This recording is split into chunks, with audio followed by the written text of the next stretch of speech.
We're back for our daily MLB Best Bets here on Friday, August 15th. We've got all 30 teams playing today in Major League Baseball, and of course, here are our 5 best bets for the slate. Yesterday, a 2-3 day, not a great day. Shout out to Paul DeYoung, though, cashing for plus 165 yesterday. That was a great pull. DeYoung with a solo home run early in that Nats-Phillies game yesterday, so that was our big hit yesterday, but obviously not a positive day. Looking for that today, and I think we've got the plays to get us there. So before we get into the video, folks, make sure to hit that subscribe button down below for some more daily MLB Best Bets here on the channel. On Greedo plays MMA this week, we've got our UFC 319, Duplessis versus Chimaev predictions, and also our PFL finals predictions with Alfie Davis and Godzilla Badenov in the main event. That PFL card is tonight, so go make sure to check out that video. Those are both linked in the description down below. As we move on now to the first of our 5 best bets for today, kicking things off with our Washington Nationals best bet of the day. I'm going Nationals, I'm going Phillies team total under 4.5. So I do believe the Nationals are going to be able to hold the Phillies to less than 4 runs. I know it's a little bit of a tough expectation for the Nationals, but I think, again, it's Mackenzie Gore is why I'm doing this. Gore's on the mound tonight.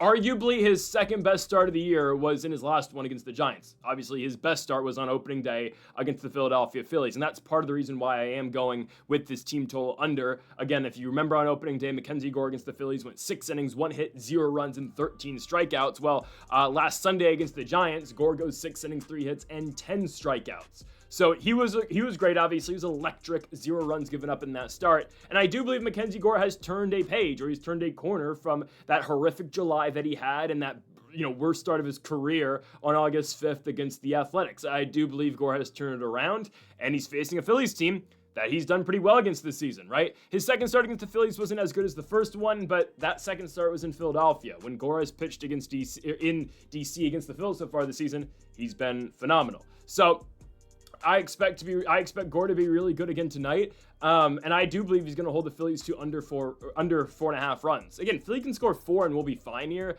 As a whole, I expect a low-scoring game because this is the opening day matchup. Zach Wheeler going for Philadelphia, Mackenzie Gore going for the Nationals, and yesterday the Nats did, pick up the victory over the Phils. They won that game 3-2. A very tight one. Jose Tena's 2-run single, and I believe the 7th. Yes, it was the 7th inning that put the Nats over the top. Paul DeYoung, with the home run that we talked about earlier. Nats win the game 3-2. Was very happy with the result. Brad Lord had another really good game for the Nationals, and we thought there was going to be spots where we were going to be able to take advantage of Jesus Luzardo, and that's exactly what DeYoung in the lineup did. And shout out to Cole Henry for career save number 1 in the game yesterday as well. Phil's lineup is good. Not denying that, right? I understand Kyle Schwarber is one of, if not the best power bat in baseball. The thing about Schwarber is you get it lefty-lefty today with Mackenzie Gore. There's a lot of lefty-lefty matchups that Gore should be able to go after today. I'm looking at Kyle Schwarber. I'm looking at Bryce Harper. I'm looking at a Brandon Marsh potentially. I'm looking at a Max Kepler. I mean, there are guys that Gore is going to get good matchups against today. Hell, Mackenzie saw a lot of success early in the season against Schwarber, a lot of success against Bryce Harper. And you look at what Schwarber did yesterday, a guy who is well in the MVP race right now in the National League. He still is my most valuable player in the National League. He strikes out 3 times yesterday, and Brad Lord again puts him away multiple times on Ks. You gotta think Mackenzie Gore is gonna do the same thing. And sure, has Lord been pitching better recently than Gore has? Sure, but I take a lot of what Gore did in his last start in San Francisco against the Giants. And best of all, Dylan Cruz is back. But again, before I get into Dylan Cruz, the official best bet for our Washington Nationals best bet of the day is team total under for Philadelphia, 4.5 runs. I think the Nats hold them to under that mark. I can see maybe 3 runs scored for Philadelphia tonight. I believe Gore is going to have a really good day in the bullpen. Surprisingly, he's been pretty good recently for the Nationals. Now Dylan Cruz. I mean, I'm glad he's back. I think what we can say out of this is, Livy Dunn chose the wrong LSU superstar, right? Dylan Cruz is the guy from that Louisiana State team who is going to be the all-time player. Well, I believe Paul Skeens will be as well, but I'm telling you, Dylan Cruz, when it's all said and done, will be one of the all-time greats. The electricity that Dylan Cruz brings into Nationals Park yesterday is through the roof. Comes in bottom of the first, huge single, rips that baseball 109 miles an hour off the bat. Dylan Cruz. Come on now. I mean, and the fact that he's not playing center field is a joke, but what does he do in right field? Makes it diving play. What does he do after he hits for a base knock? He swipes second base. There is not, at his best, there is not a more electrifying player in Major League Baseball than Dylan Cruz. And just you wait till he gets accustomed to playing at the Major League level. He still had very minimal at-bats in the major leagues. He's going to finish the season batting about 250, I believe, higher than 250. And he's going to parlay that into an all-star campaign in 2026. This is, again, one of the greatest, if not the greatest, college baseball player of all time, former Golden Spikes Award winner. This is a guy who, again, at his best, is potentially one of the fastest and just best fielders in general, and that bat, again, has all the potential to be the best bat in the National League. Just you wait, and Dylan Cruz bobblehead day is coming up. You know what? I might get 10 Dylan Cruz bobbleheads so I can put one in every room of my house, because again, if Dylan Cruz has 100 fans, I'm one of those fans. If Dylan Cruz has 10 fans, I'm one of those fans. If Dylan Cruz has one fan, I am that one fan. If Dylan Cruz has no fans, I'm no longer walking the face of the earth. That's how much I believe in Dylan Cruz. He will be that great, and he's already shown it. Again, the Nats are 1-0 since Dylan Cruz's return. That's exactly what the guy does. He just wins. Full season of Dylan Cruz next season. The Nats will win, trust me. Anyways, team total under today for the Phillies because Dylan Cruz's presence in right field is going to make a difference today as well. Okay. Our NRFI of the day, let's go to the 6th. We're going to Canada, Toronto, Ontario, Canada, for the Toronto Blue Jays and the Texas Rangers. It feels like the most obvious NRFI bet of the day. It just does. Good pitcher against a good lineup. That's Jacob deGrom versus the Toronto Blue Jays. And albeit a lineup that has struggled recently, Toronto. I mean, look at how much they struggled in that last series they just played against the Chicago Cubs. They won the series, and they looked good on Monday. Could not hit the ball for crap on Tuesday. Could hit well on Tuesday, could not hit on Wednesday, and then yesterday they won the game 2-1. Guys, this team had, 2-3 hits the entire game? Did Toronto? Now, they edged that one out. Max Scherzer with a gutsy effort. I mean, that is a Hall of Fame-esque performance out of Max Scherzer at his age yesterday to go 7 innings and to push his team to victory. But the Blue Jays only had 2 or 3 hits the entire game, and it was that one home run that Vladimir Guerrero hit off of Matthew Boyd that ultimately pushed Toronto over the top. So they win 2-1, but my goodness, were their bats horrible. With the exception of that one, it was the bottom of the 7th. It was pretty brutal for them. Now, I don't think they scored in the first inning against Jacob deGrom. Matthew Boyd's been really good this season. Don't get me wrong, Matt Boyd's been a very good pitcher in the league this season.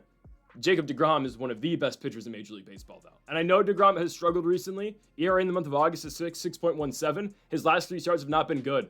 Date back to July 28th in Anaheim, 5 1/3 innings, 7 hits, 5 runs. In Seattle against the Mariners, 5 innings, 4 hits, 5 runs. His last start on Saturday against the Phillies back in Texas, deGrom goes 6 2/3, 6 hits, and 3 runs. Yeah, that's kind of brutal. I won't lie. I'll be honest with you. However, I do believe he just gets through the first inning against the Toronto lineup that has been struggling as of late. It just has, right? If it was not for Guerrero yesterday, they lose. They had 3 hits all game long. It was Guerrero with the home run. Heineman had a hit, I believe it was in the third inning. It was a 3rd inning hit, and immediately there was a double play ball that came right after it. And the other hit was Addison Barger had a hit in that game as well. Not many base knocks going around, though, for Toronto. And they struggled a lot on Tuesday. Wednesday they could barely put the ball in play, or barely, find grass. And then Tuesday they hit well. But last 2 games for Toronto has been brutal. And I'm not saying they can't beat Texas. They probably will, even with deGrom pitching. But I just don't think any runs are scored in the first. So I believe deGrom's going to go through this lineup again. 1, 2, 3 for Toronto is probably Davis Schneider, Vlad Guerrero, and Bo Bichette still.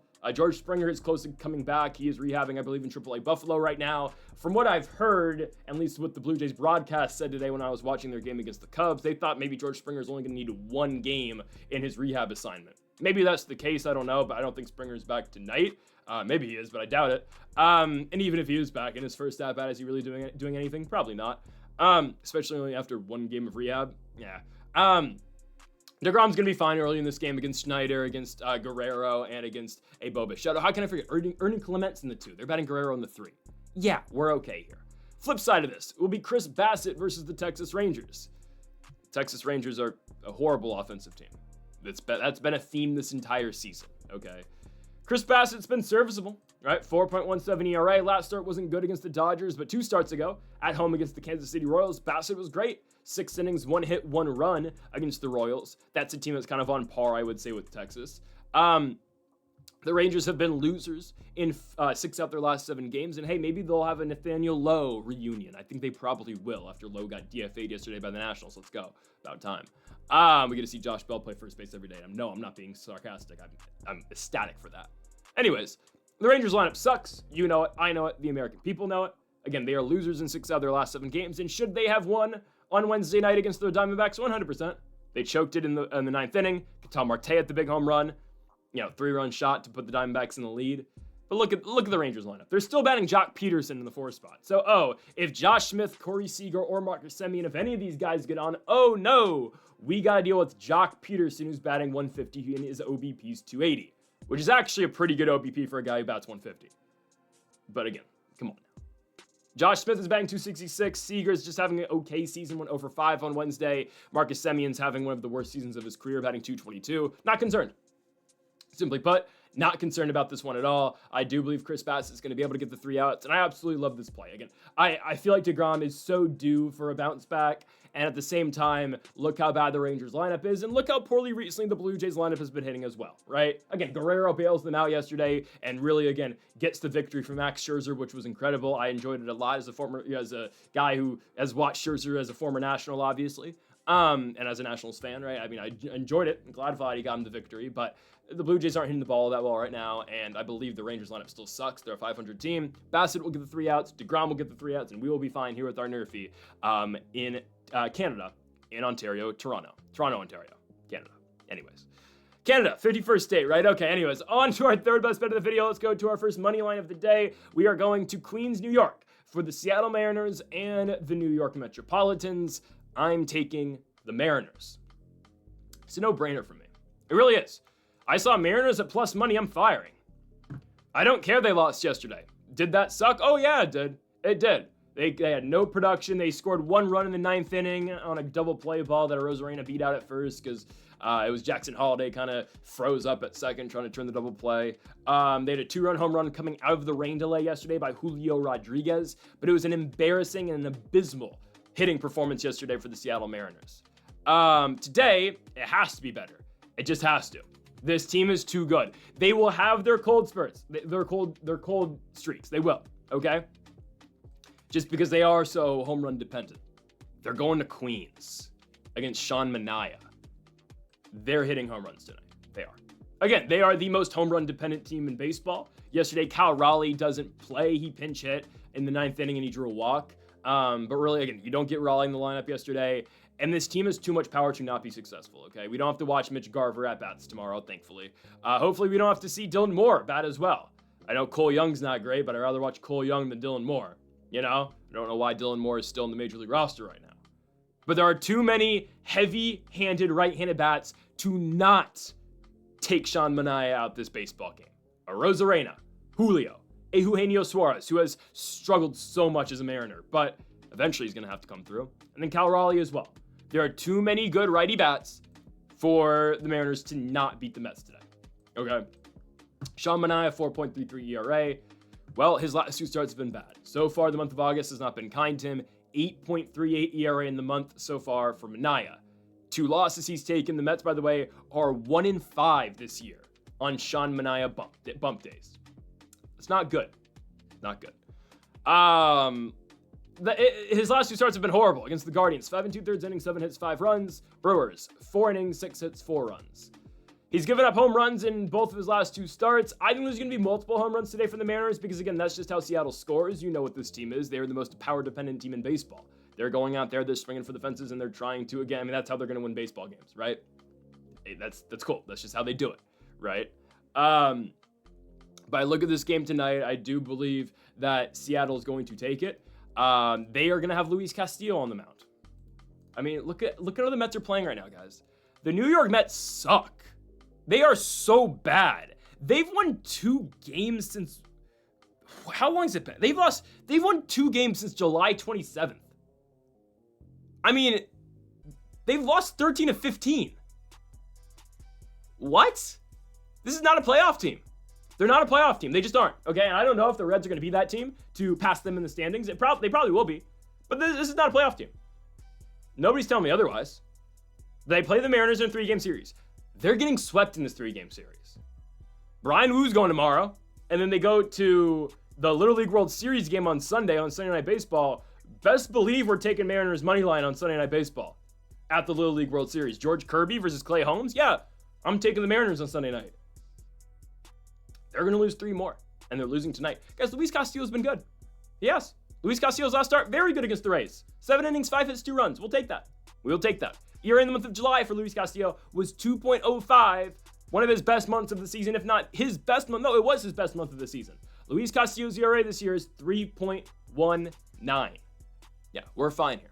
We're fine here. Luis Castillo is going to go out there. He is going to dominate against this Mets lineup that is just horrible right now. They are. I mean, obviously, they blew that big lead against the Braves the other day. It's just a slumping lineup, man. It is. Lindor batting 249. I mean, everyone's a 250 hitter. Lindor 250, Soto's 250, Nimmo 250, Alonso 270, McNeil 245, Beatty 230, Alvarez 250, Mullins 220. And it's great if you have 250 hitters. Yeah. You need someone to step up, though. A team full of 250 hitters with no one star and not a guy to take them over the top doesn't win you baseball games. And this team has one of the highest payrolls in baseball. They should be performing, and they should be going out there, and they should be winning games like this. Because you're paying Soto all the money. You're paying Lindor all this money. You're paying Pete Alonso all this money. But they've fallen short this season, and they're going to continue to fall short this season. They're only 7 games under, and I believe they're going to only be 6 over after a loss today to the Seattle Mariners. I don't think Sean Manaea has a good night against the power-dependent M's, and I think the Mariners go on the road to Queens, and I believe they beat the New York Metropolitans today. The matchup just favors us a lot. Give me plus 100 today for the Seattle Mariners to go into New York and beat the Mets. We move on to our 4th best bet of the video. Does this feel a little bit cheap? Kind of. But if we get minus 130 for Aaron Judge over 1.5 total bases, I'm going to take it. Because why wouldn't I? Why wouldn't I? Aaron Judge is coming off his last game where he went 0 for 4. That's a rarity. That's an oddity. That doesn't usually happen. Okay? And I get it. The power numbers for Aaron Judge in the month of August have not been good. This has been the worst month of the season so far for Judge. And obviously, it's coming off of the injury. I believe in his first real off day since coming back from injury, Aaron Judge is going to be much better. I think so. Look at the month of August so far for Judge coming off the injury. He's batting 200. That's brutal. It is. I think he's going to bounce back. And I think a big reason to that is that they're facing Andre Palante for St. Louis, who I don't think is very good. I mean, we saw his last start against the Cubs. He got absolutely blown up on Fox on Saturday night. He pitched 5 outs, 7 hits, 6 runs. His ERA in the month of August is 10. His last really good start was 3 starts ago against the Marlins on the 28th of July, 7 innings, 1 hit, 0 run. But look at what he did right before that, right? Against the Nats, 6 innings, 8 hits, 7 runs. D-backs, 4 2/3, 9 hits, 6 runs. Colorado, in Coors, 5 innings, 8 hits, 5 runs. This guy gets beat up against really good hitting. And I'm not telling you the New York Yankees are a good lineup, because they're not right now, right? I mean, I know they won 2 of 3 against Minnesota, and that's great.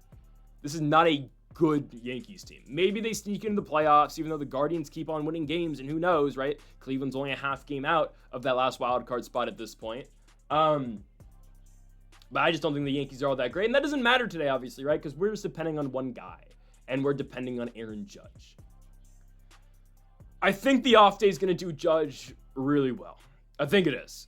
Because, I mean, it's been a straight sprint for Judge since the injury. It has.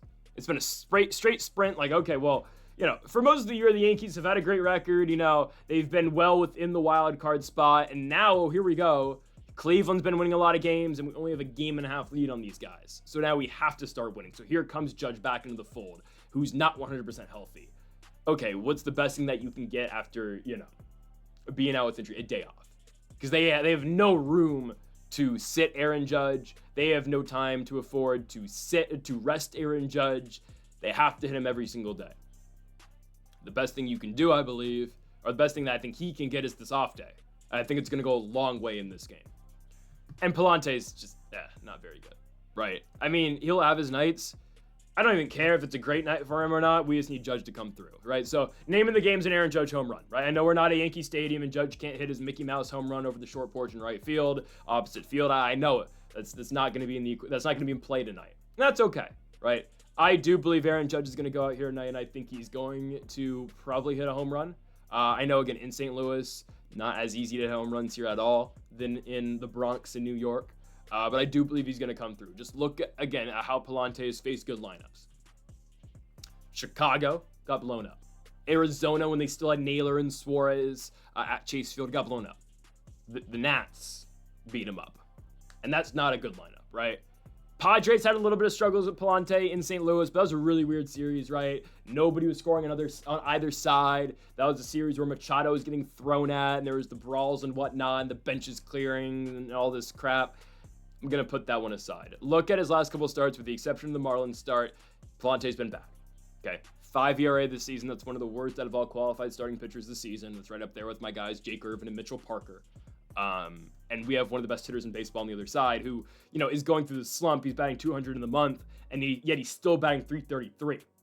It just goes to show the greatest of Aaron Judge still has by far the highest average in baseball, by far the highest OPS in baseball, 1.131, 38 home runs, 88 RBI. That's just what he does, okay? And I think Aaron Judge is going to come through for us tonight. I believe it's going to be a home run. Hit a home run in Tuesday night's game against the New York Yankees.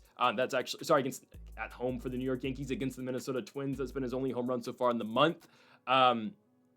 We'll see if he goes yard today. I think he's going to. But again, 2 singles could do it. A double could do it. We'll take anything we can get. Give me Aaron Judge. All rise, I guess.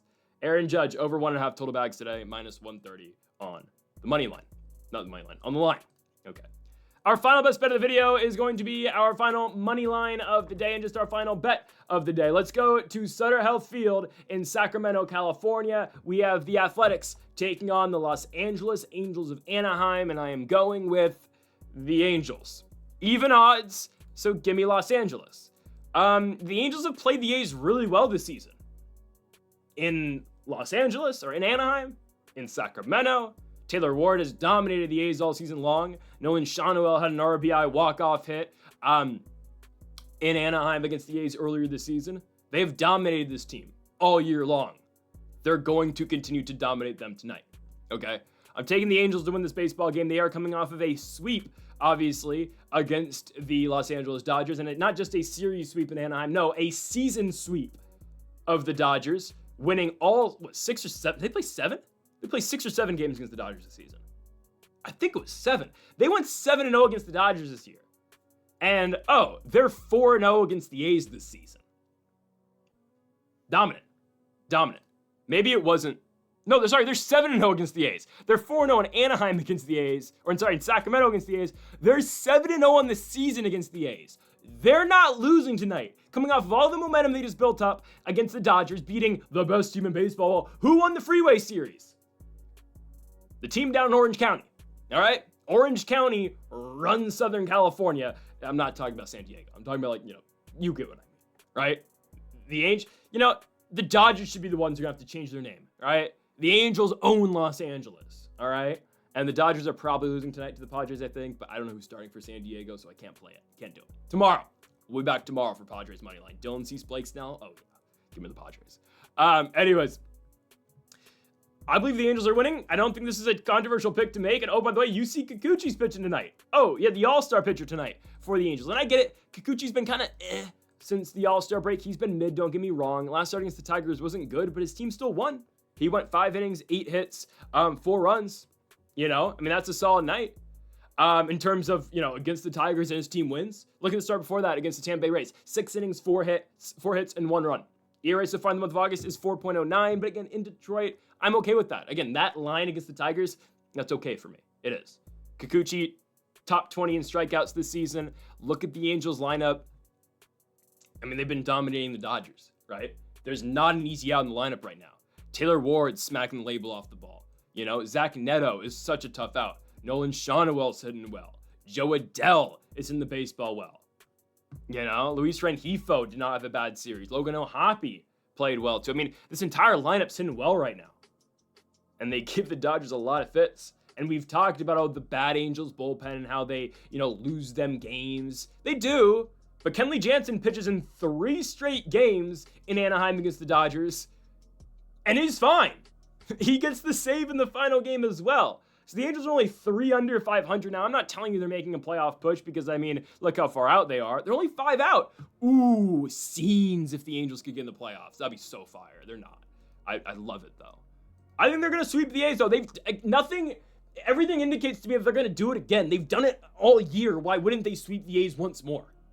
And starting for the A's tonight is Jack Perkins, the righty with a 4.08 ERA this season, coming off a start in Baltimore where he went 6 innings, 3 hits, 3 runs. Start before that against the Diamondbacks, 3 innings, 5 hits, 4 runs. He's an opener who can start. I think he's just going to start. I mean, I've been going 2 innings. He's been going later in games, but now they're using him as an opener. So, okay. Like his last relief appearance, I believe he got a save against the Seattle Mariners on July 30th. They're using him as an opener / starter now, and that's okay. In Sacramento, though, his last start in Sacramento was bad. It was really bad against the D-backs. Pitched well at Camden Yards, but again, we see this with pitchers on the A's and not on the A's. Like Luis Severino is the biggest example, right? There are guys who just pitch well outside of... There's guys who just hate pitching in Sacramento. It's just the point of that, I don't know what Jack Perkins feels. I don't know. I don't think his splits are that different at home and on the road. But they're better on the road. And the Angels, this is not the team you want to get into a shootout against. By the way, Nick Kurtz, not hitting the ball well right now. Lawrence Butler is going through one of the worst slumps of his career, other than early 2024. Jacob Wilson, still on a rehab assignment. He'll be back probably next week, but he's not back yet. Brent Rooker obviously can do his thing. Shea Langeliers has been hitting the ball well. I understand those two guys are still excellent. Team as a whole right now doesn't look that great, and the bullpen obviously is struggling as well. They just lost 2 of 3 against the Tampa Bay Rays. We had Rays money line in the final game of the series where the Rays won 8-2, right? Where JT Genn gave up 5 runs in 2 innings and pitched 75 pitches. And the A's bullpen had to go deep in that game. I know they've had a day off, so that's going to be fine, but I don't really care. Again, guys, you don't want to get into a shootout at a hitter's park where the ball flies in a minor league stadium against the Angels right now. They just score. Their bullpen's bad. I get it. The A's bullpen is not better. They both have bad bullpens, but who has the better starting pitcher tonight? The Angels. Who's got the better lineup? The Angels. And who has won all 7 of the games so far where these two teams have played? The Angels. Give me the Los Angeles Angels of Anaheim to go into Sacramento for the 5th time this season and beat the Athletics, and for the 8th time all year long, they will beat the A's. Give me the Angels. Simply put, they just own the Athletics here in 2025. So, folks, thank y'all for watching our MLB Best Bets here for August 15th. If you haven't yet, though, make sure to hit that subscribe button down below for more. Make sure to leave a like if you did enjoy the video. Make sure to comment if you did disagree with any of the picks. We'll be back tomorrow for more daily MLB Best Bets. Go make sure to check out Greedo Plays MMA, linked in the description down below. And also, college football best bets and predictions start next week, starting on Monday here for week number 0. I cannot wait. NFL coming up in the next month as well. Folks, thank y'all for watching. Make sure that subscribe button down below for more. Mlb forever.